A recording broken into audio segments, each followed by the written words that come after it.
Hi, I'm Leanne Ely. I'm a nutritionist, a New York Times best-selling author, and some people even say I'm a life coach. I started the Daily Dish Show to share my story, my truth, and my journey to vibrancy, and to inspire others to do the same. Because it's all about grit, perseverance, and finding a way despite the odds. It's about embracing the whole woman, not just the parts that are easy to love, and feeding her heart, mind, body, and soul. But I found that this isn't just my story, it's your story too. It's go time. This is the Daily Dish. Well, hello. It is Daily Dish time. I'm so glad you're here. It is Tuesday. You know what that means? We're live, we're here, we're in person. Well, close. Anyway. Erica, hello. It's very nice to have you here. Very glad that you're here. I was thinking about some of the things, that we all go through. And today's show is going to be about self-doubt. Because how often is it that we all just have that moment where we're thinking, I'm just not feeling it. I just feel like I can't do this work. I can't make this happen. And there's Tanya. Hello. And you know what? I'm going to say this. Everybody feels like this. And this imposter syndrome that comes with it, it's all a part of it. And I just think that we just need to, instead of being so quiet about it, let's talk about it. Instead of pretending that nothing's wrong, let's let's open our mouths and talk about it. Am I right? Am I right, Mother Hen? Nancy's in the house. Good to have you here. Alice, you too. Tanya, Jocelyn. So good to be together, isn't it? It is so good to be together. Anyway, so that's how I'm looking at things. And it's just like, let's stop living undercover and let's start living above ground. And let's just start calling it for what it is, because that's how we take the power out of the stuff that brings us down and holds us back. That's it. Stop. We're going to be really vocal about it. This week, speaking of being vocal, here's something. This is a life hack that everybody should be about. And that is affirmations and changing the neuroplasticity that's between your ears so that we're thinking different thoughts and saying different things to ourselves. And one of the ways that we do that is with affirmations. Affirmations are a wonderful tool. You can do them with sticky notes, or you can do it stylishly. We have two different quote decks here. See? Right there. Well, you can't see them, the glare. But these quote decks contain all kinds of quotes like, and the day came when the risk to remain tight in a bud was more painful than the risk it took to bloom. Isn't that good? This is our full bloom quote deck. And another, living life in full bloom. Where focus goes, energy flows. That's another one. And both of these, you can choose one.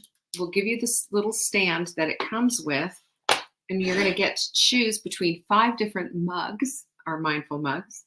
This one, don't get mad about the results you didn't earn from the work you didn't do. They're just jaw-dropping, aren't they? That's our BOGO of this week. You get a free mug. You get this free mug when you choose the quote deck that you want. You get the stand for free. All you have to do is buy that, and we'll send you the mug absolutely free. What a great deal! You can find that at savingtheater.com/quote. That's where we're hiding those things. And don't forget, you get to choose everything. So if you already have it, you might say, I already have that quote deck. Oh, do you have both though? Am I right? That's how it works, y'all. How it works. I'm always needing new gizmos and gadgets. It just makes things better. The other thing you need to know is that tonight is our first night of Take Back Your Body. If you are a part of Take Back Your Body, fabulous. If you're not, you want to be, we'll let you join tonight and get your stuff out ASAP so that you'll be ready next week. You will not need your materials for tonight. You don't need tonight. It's not too late to get on this group. It is a phenomenal group because, and we have a surprise. Somebody that you all know and love has rejoined us back and is going to be there. So that's really exciting. And the other thing is that, a lot of people think, well, I don't want to talk about, hey, Martha, gosh, it's good to see you. Also, didn't I just see Autumn? I did. Hi, Autumn.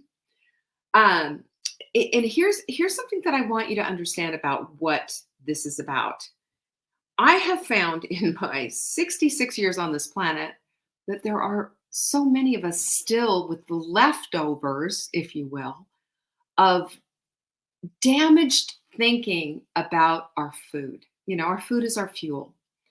And we want to get out of that cycle of repetitive thinking about what it is we're eating, what it is that we're not eating. Is this enough? Is this too much? Do I need to weigh this? Do I need to measure it? Do I need to count the calories on it? Do I need to pee on a stick?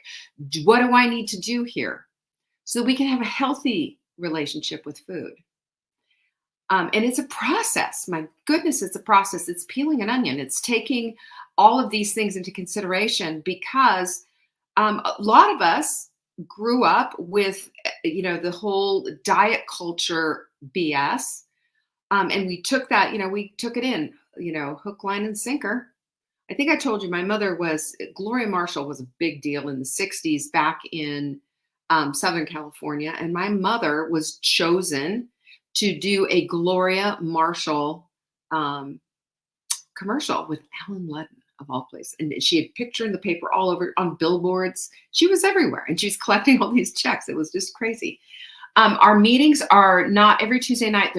We have 3 other meetings after tonight, and it's once a month. Erica, we could post the schedule for you. But if you go to savingdinner.com/body, all the information is there. It's a phenomenal thing. But my point is with my mother, that's how I grew up. My mother was obsessed with being thin, obsessed, and she did it. And she was eating Melba toast and black coffee and cottage cheese. I just remember her gross meals. But man, she did the program, and she'd go to Gloria Marshall's salon and, sweat it out with, I don't know how, whatever. They had all these weird machines that she said just did the thing. But that's how we grew up. And what do you think? Where do you think that damage is? There's damage to our psyches there. I remember being on my first diet. I remember cooking chicken in the refrigerator. I remember, in the oven, and putting all the seasonings on it and hoping it would taste good, and it was partly my mother just, encouraging me as a cheerleader that, if you're going to be a cheerleader, girlfriend, you better be thin. It was part of the whole thing. Be thin. I want to say to women, let's stop about this thin nonsense, right? Because a lot of times, what we have is just skinny fat. Lynn knows all about that. She's a personal trainer. Hi, Lynn, by the way. But it's not about that. It's about strength. It's about being the fully bloomed version of yourself that you can possibly be. And if we don't start with our bodies, which is our ultimate vehicle for getting us around in this life, we miss. And that's what we're talking about. And we're going to talk about all of it. We're unpacking it and we're making it attainable. This idea of having a healthy relationship with food, having a healthy relationship with our bodies, and how all of this is going to trickle down into every area of our lives. And I'm sorry, I'm kind of preaching here, but this is near and dear to my heart. You cannot divorce yourself from your body, right?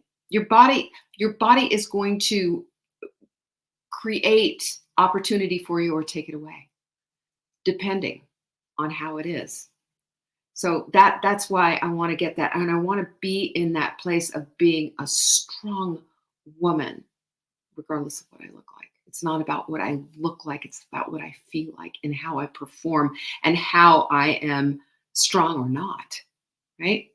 Hey, Chris, good to have you here. So all of that said, just if this is something, if you're still messed up in your relationship with food and your relationship with your body, you've got a place to go. savingdinner.com/body. We start tonight, 7 p.m. Eastern. I would love to have you there. You don't need to have all your materials, although we will be putting them in the mail today and getting them to you. Okay. And then we have this, there's time for you to read the material, to process it into your journal, and then to be able to see the ahas that come with this kind of thing. My only ask would be of any woman who is doing this, are you open? Are you open to learn? Are you open to breaking the old norms that you thought were the absolute truth? Well, today we're going to talk about this because honestly, if we want to have some self doubt, if we have self doubt in our lives, that's not going to help. That's not going to help us to be able to have victory in our lives down the road. That's where we are. Those are the things that we need to be looking at. And that's why we're going to be talking about that today. But first, how about fear always screams louder when magic is closer? That is our quote of the week, and it's a Robin Sharma quote. And I love Robin Sharma. But I think this is really an important viewpoint, right? When our fear is bubbling on the surface, it does mean that the magic is closer. It does mean that something is about to click in, something is about to happen, if only you can believe. Part of magic is in the belief part of it, the belief part of it. And there's a really good book, if you have not read it, it's called Big Magic, and it's by Elizabeth Gilbert. And it'll blow your mind because magic is all around us. The magic of synchronicity, the magic of connection, the magic of energy, all of these things shift as your awareness becomes part of what it is that you do as a woman.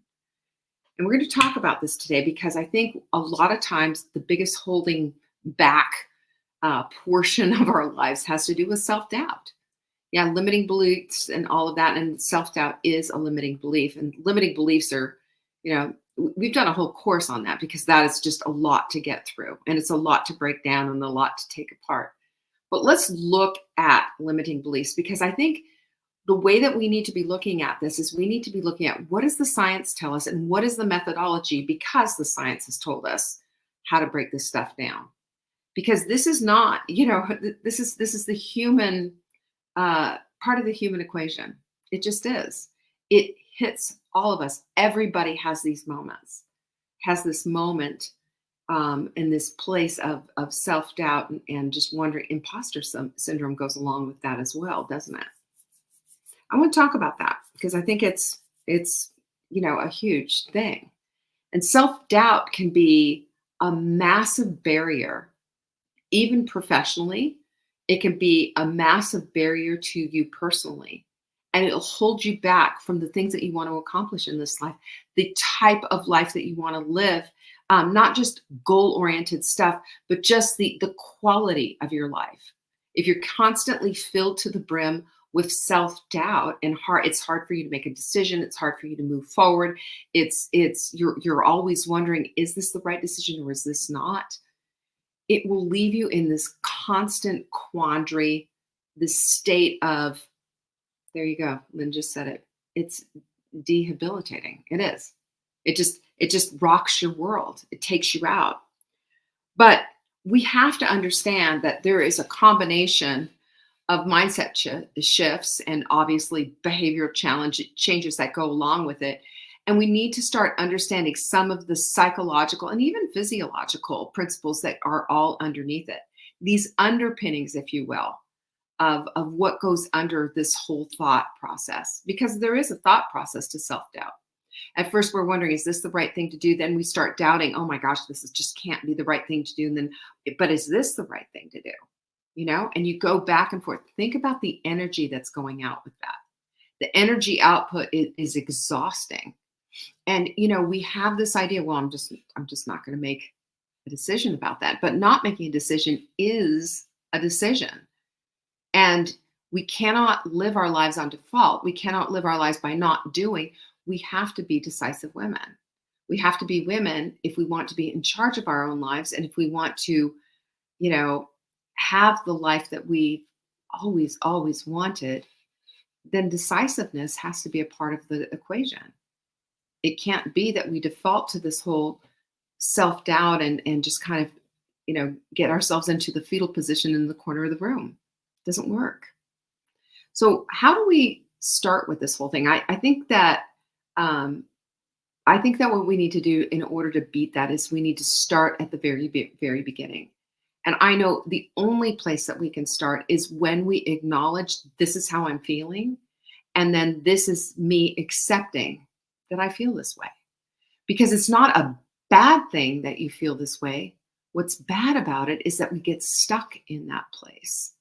And it just doesn't feel good. It feels really rotten. It feels like we're just, living our lives just hoping and praying that we're going to somehow make it through. And it's just, that doesn't work. But there are certain situations, am I right? There are certain triggers in your life or thoughts that bring on this self-doubt that makes you think, hey, this isn't going to work. I can't do this. It's just not for me. And when those things come, when we can identify, when this happens, this is how that makes me feel. When my boss says X, Y, and Z, this is what makes me feel like X, Y, and Z. We have those opportunities when we have this self-awareness. That self-awareness is the number one thing that needs to be brought to the table. Otherwise, we're living on default. We're living on automatic pilot, and we're just going through the motions and stuck in doing the same thing over and over again, and then doubting ourselves the whole time through, which is double exhausting. So if we can understand these triggers that come on, and then also accept that self-doubt is just part of the human experience and not personal failure. Do you hear me on that? It's not a moral undoing. It's not personal failure. It's part of it. And here's the other thing that I think is so important about this. When we identify these triggers, first of all, because we need to know, what's bringing this on? We do that, number one. And two, when we accept that it is just, part of who we are and it's not a personal failure, we diminish the impact of self-doubt. And we just look at it and go, it's a blip. It's a thing. It's not the everything that we make it out to be. It's not this shroud of woe that is sitting over our lives. It doesn't have to be that way. And that's what I'm trying to say about this whole thing, is that we identify these triggers, we accept them, we're going to start seeing something just start to fade away a little bit. We want that. We don't want it to overtake us, because that is the whole, that's the whole thing. Then we get overwhelmed by all this self-doubt and we just can't do anything and we're paralyzed. Well, I'm going to tell you right now, this is where you whip out that journal and you start using your journal in conjuncture with your meditation practice. We have to get centered. We have to get into the place of discovering a little bit about ourselves, because when we discover what this trigger stuff is and we start to accept it, then we start have this little self-acknowledgement, like, I'm okay. I'm going to be okay. I have the self-doubt, but it doesn't have to take over my life. Glory, hallelujah. That's the truth. That's number one thing that we need to do. There's science behind this. This is called emotional awareness. And guess what? Emotional awareness is highly connected to emotional intelligence. When we're aware of what's going on, we can say, you know what? That doesn't feel good. I want to shift that. You can. When you recognize and accept your emotions, you can manage them more effectively. But if you're not accepting them, and if you're looking at them in the eye and pretending that they're not there, what do you think that does? It messes you up. It messes up your energy. It messes up your insides. It's traumatizing to you. This is why we get sick. This is why we have issues. This is why we're, exhausted all the time. We can't do that to ourselves. We have to stop it. And then we also have to pull in the mindfulness, because we know from the science what it tells us, that mindfulness practices have been shown to reduce anxiety, improve emotional regulation, and diminish depression. Isn't that so cool? Just mindfulness, being mindful of what's going on around you, and mindful of the emotions that you're feeling inside. Just that simple acknowledgement, and use your journal for this. It's incredible. It helps you to break free from any kind of hostage situation that your emotions might be pulling on you. Okay. Number two is to challenge those negative thoughts. We talked about this a little bit last week. Do you remember that? Um, Challenge what you're thinking, because this is what the therapist called cognitive restructuring. And that find challenging and negative thoughts by questioning their validity. Questioning their validity. And then in considering, well, that doesn't have to have a pull on me. That doesn't have to be lording it over me. Is this even real? Is this even true in my experience anymore? These kind of questions are huge and are, ways that we can unplug from this emotional roller coaster. And then the next thing you need to do is activate that reticular activating system and start collecting evidence to support the positive things that you're starting to think about instead, right?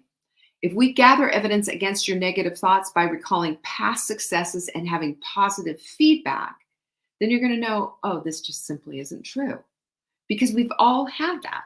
We can go back into our memory banks and pull this experience. Well, no, that's not true, because remember the time that I did this. Remember this time at work that I did that. Remember the time when I X, Y, and Z.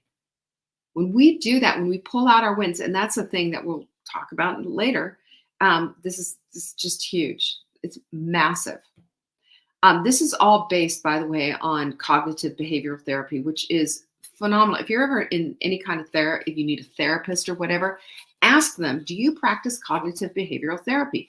Because cognitive behavioral therapy is where you are going to be asked to change, to realize and recognize something that's going on and make actual changes, not just talk about it. Because that's where therapy really gets its bad rap. Because just talking about it's not going to do anything except exhaust you and make you use all your words. What we want instead is we want a change. We want a shift. We want to see something different. And that's what this does. It really helps us stop distorting some of the things that we think about. It helps us to change our to behaviors, and helps us to emotionally regulate too. And that's helpful, because once we get into that emotional, crazy train, you know what I'm talking about. We just take off. It's like a roller coaster, it's just running away from us. But also the other thing that we have to realize is that this is the art and science and craft of neuroplasticity. We get to start challenging those thoughts, use a quote deck. We get to start thinking different things about ourselves and rewiring our own brains. Because what we do repeatedly becomes who we are. So if we can repeatedly start replacing some of the garbage that we're thinking and put good quality thoughts in there instead, the ones that are true, can you imagine? What do you think that's going to do to your self-doubt? It's going to say to self-doubt, take a seat, take a hike. I'm done with you. And we just need to remember this, that everything we think is not necessarily true. We think we have these thoughts, we think these thoughts, and then we think, oh, that must be true. Challenge it. Just say, is that true about me? I shared with you the thing that I did. I remember very plainly. I accidentally had a pen in I think a hoodie or something, and dried some stuff in the dryer and got pen all over everything. I pulled it out and I said, oh, Leanne, you're so stupid. I said that out loud. And I challenged that right then and there, standing in front of the dryer. No, you're not. You accidentally left a pen in your hoodie, and you got ink all over everything. Oh, well, things happen. I'm going to make mistakes in this life, right? You too? Anybody? Pinkies up, making mistakes? That doesn't mean that we're stupid. Challenge those thoughts. Challenge it. The other thing is we need to start setting goals. Here we are. It's June, halfway through the year. How are you looking on your goals right now, sister? Are they looking good? Huh?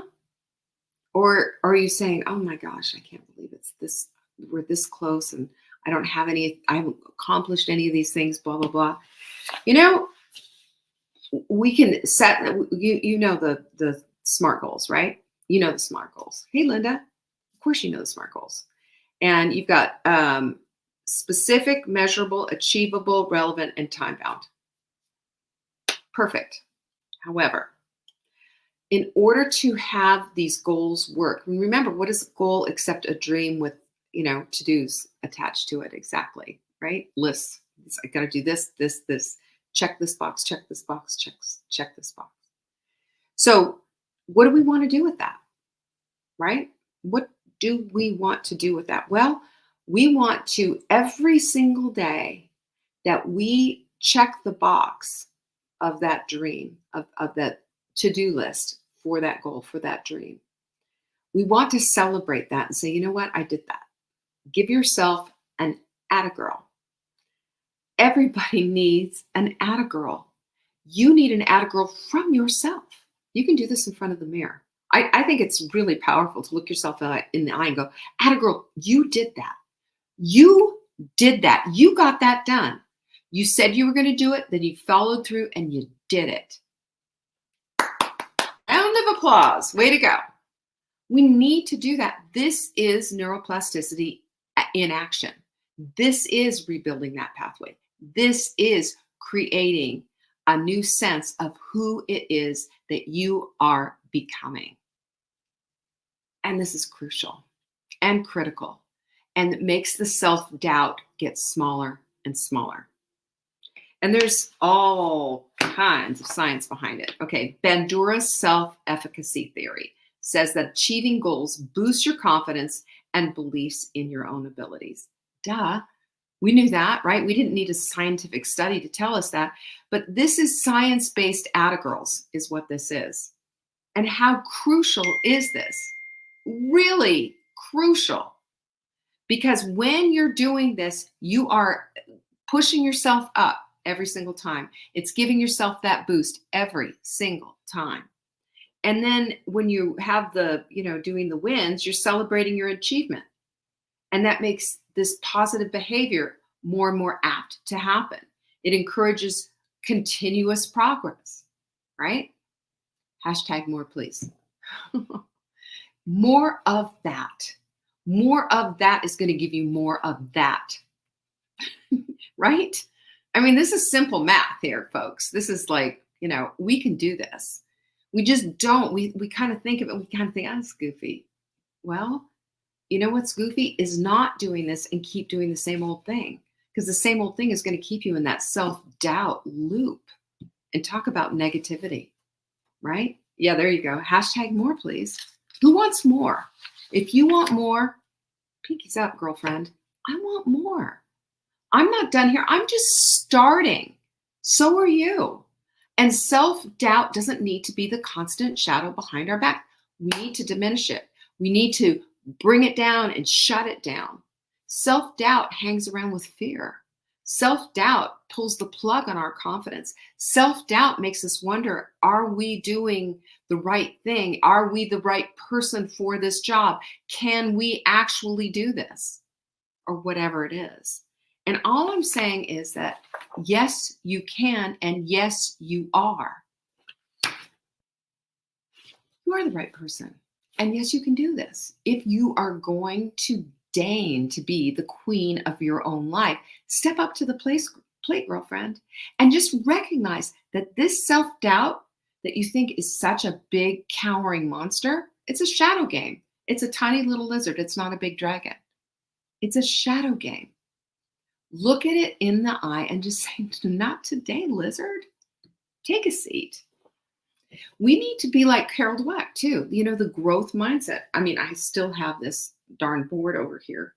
That growth mindset says, yes, I can, up to the next thing. Because we need to be viewing our challenges as opportunities, right? When we start to review our opportunity, our challenges, and just say, oh, that's just too much. It's just too big for me. It's just, I'm overwhelmed. And that's going to be a self-fulfilling prophecy every single time. Every single solitary time. However, when we look at it as an opportunity, guess what? We get to learn and grow rather than be threatened by what's out there. We get threatened too easy. We flinch too easy.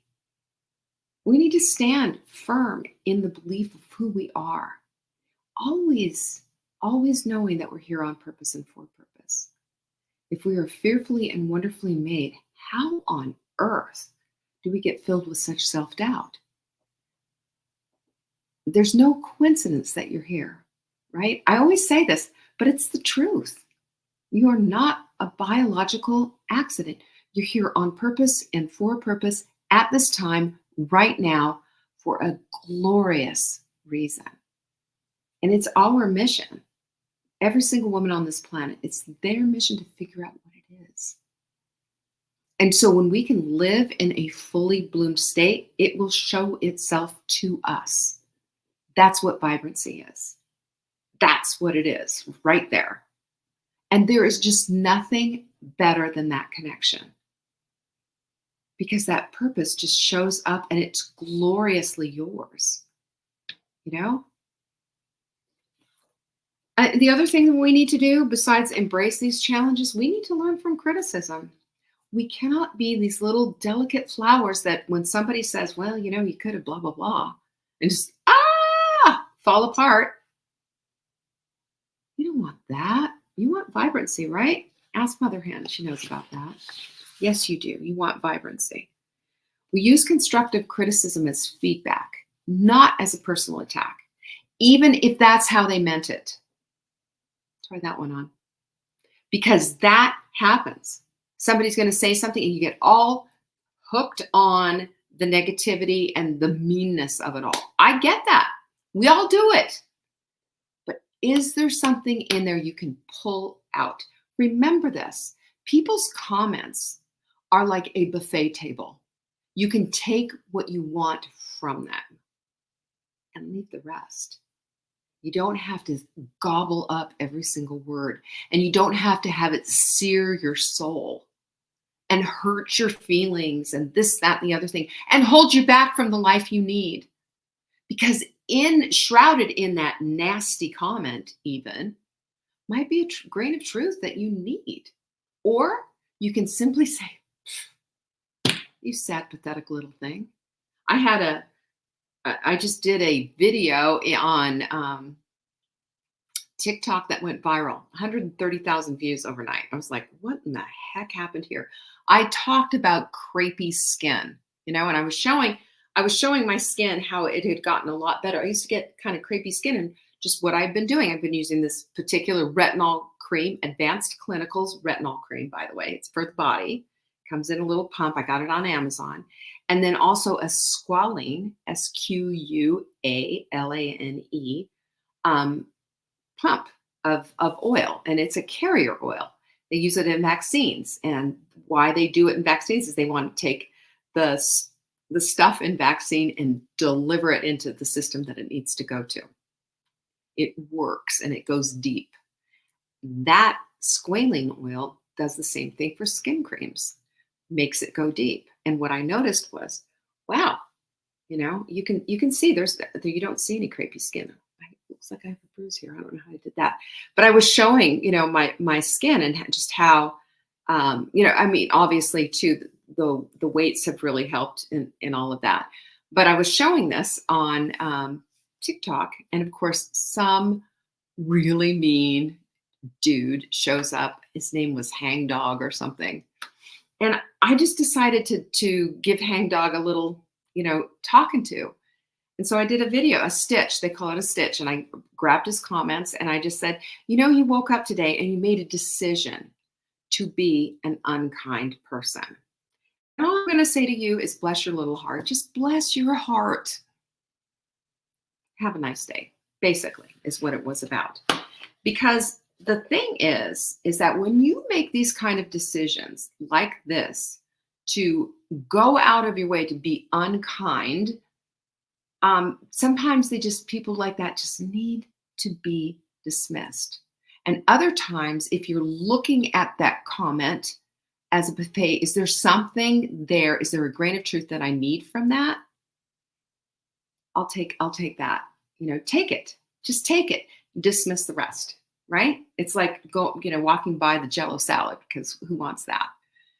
But this particular guy, the only reason that I did this and the only reason that I highlighted it was just to say, bless your heart, because that must have been, it must be tough being you know? And it was not to put him down, because I didn't, but to say, maybe you want to think about what you're saying out loud, you know? You don't have the opportunity to stitch other people's things, and maybe you can have a comeback, I don't know, and just say, well, bless your heart, thank you for thinking about me like that. But the point is, grab what is good, useful, and get rid of the rest. Okay? There you go. Pinkies up. Exactly. Look at my girls with their pinkies up. I love it. The other thing is, you've got to build yourself a supportive network, right? We have that here. If you use your network, you are going to be that much better for it. The science is all over, irrefutable. You know, we need this kind of community. As a matter of fact, the two top things to prevent dementia and Alzheimer's: exercise and community. Two things that are huge because it changes the neurons in your brain. That's everything. You know, can I just say that what this is a cha-cha, by the way. You're going to go 2 steps forward, but then you might go 3 steps back. But it's a dance, and it never stops. And it's always about the one who stays on the dance floor, not the one who quits early and says, oh, it's too hard, I can't do it. Stay on the dance floor and let that self-doubt, get the heck out of here. The last thing I want to say is that this thing about mirror neurons, because they're so incredible. When you have these positive interactions with supportive women, for example, in your life, you activate mirror neurons in your brain. This enhances empathy, social bonding, and guess what that does? It mitigates those feelings of self-doubt. That's huge. It makes you feel like, you know what? Yeah, I belong. Yes, I'm a part of this. And yes, this makes a difference in my life. So I can't even believe I've gone this long. Sorry, but let's just take a look at this for a minute. Self-doubt infiltrates every single person's life on the planet. Everybody is affected by it. How greatly you get affected by it is all up to you. There is a place and a time continually to dismiss the naysayers in your life, like Hangdog on TikTok, right? There is also a place and a time where you hear what somebody is saying and you pull out the juicy, helpful info and dismiss the rest. There is also a time and a place where you get out your journal and you start writing about these things and start becoming aware that the shrouded cloud in your life that is causing you so much angst is self-doubt. And you start to just a little by little start believing in yourself. Start believing in the things that you do and the things that you say and the people that you love and the work that you do matters, because it does. Your self-worth needs to come from inside, not from the outside, from inside. Your self-worth was given to you by God himself, because you wouldn't be here otherwise. It's in your very DNA. And this self-doubt stuff, that's garbage from the world. That's garbage from the garbage naysayers. Let it go. Let it go. Use some of these techniques and start believing in the fact that you're here on purpose and for purpose. Never let that go. And as you look through that lens, you'll see yourself in a completely different light. And you'll see yourself becoming the woman of your own dreams. Because honestly, if you want to be the queen of your own life, self-doubt has got to go. Am I right? Anyway, I hope you enjoyed today's show. I sure needed to hear that. I don't know about you. I love you all, and I appreciate you all, by the way. You can get the show notes at savingdinner.com/daily dish. You got to get our daily dealio. We get it every time. Do not forget about these quote decks and the mindful mugs. There's science and psychology behind both of them, and there's such a great deal. Buy a quote deck, and you're going to get a mindful mug for free. You can find that at savingdinner.com/quote. Meanwhile, I appreciate every single one of you. Thanks so much for showing up. You make my Tuesdays better. Peace be with you. Bye-bye. Thank you for joining me today. You can find me on TikTok for daily tips to help support your most vibrant life. And remember, you are the author of your own story. Until next time.